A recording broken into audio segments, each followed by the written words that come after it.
We begin the 8 o'clock hour of the KTLA 5 Morning News with the breaking news. O.J. Simpson has died. He was one of the most polarizing figures in Southern California history after the former football star was charged and then acquitted of murder. Simpson died of cancer. His family just posting this on X, saying on April 10th, our father, Orenthal James Simpson, succumbed to his battle with cancer. He was surrounded by his children and grandchildren. During this time of transition, his family asks that you please respect their wishes and privacy and grace.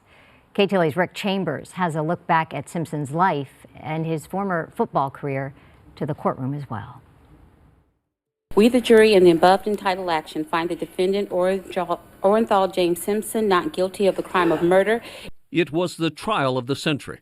O.J. Simpson, the star football player and Hollywood actor, accused of savagely murdering his ex-wife Nicole Brown and her friend Ron Goldman.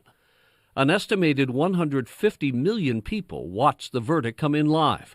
The trial was broadcast in classrooms, at workplaces, and even on the Oprah Winfrey Show, where audience members both cheered and cried as he was acquitted, emotions usually falling along racial lines. A felony upon Nicole Brown Simpson. Before the trial, Simpson was a popular actor, starring in Naked Gun movies. He gained fame in college, though, winning the Heisman Trophy while playing football for USC. Nicknamed the Juice, he went on to the NFL and shattered both rushing and touchdown records as a member of the Buffalo Bills.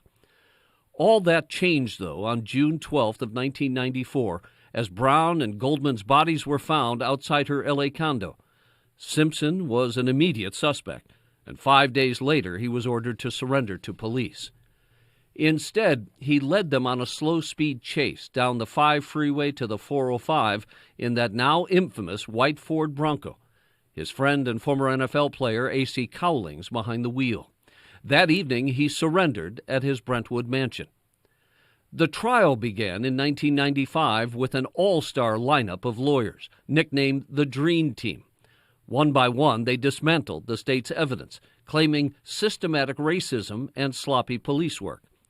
The defining moment came when Simpson tried on gloves that were left at the murder scene. He struggled to put them on, and his lawyers used that in closing arguments to show it couldn't possibly be him. Remember these words: if it doesn't fit, you must acquit. Shortly after Simpson was found not guilty, he went to trial again for the murders, but this time in civil court. He was found liable for Brown and Goldman's deaths there and ordered to pay more than $30 million in damages. Almost a decade later, Simpson wrote a book called If I Did It and hypothesized how he would have committed the murders. The book and subsequent interview on Fox went into great detail, and many considered it to be Simpson's confession. I don't think any two people could be murdered the way they were without everybody being covered in blood. While Simpson never served time for murder, he did go to prison in 2008 for armed robbery and kidnapping in Las Vegas. Simpson claimed that he was simply taking back sports memorabilia that was his. However, he spent almost 10 years behind bars. 14 million people tuned in as he was granted parole in 2017 at the age of 70. To grant parole when eligible, and that will conclude this hearing. Thank you.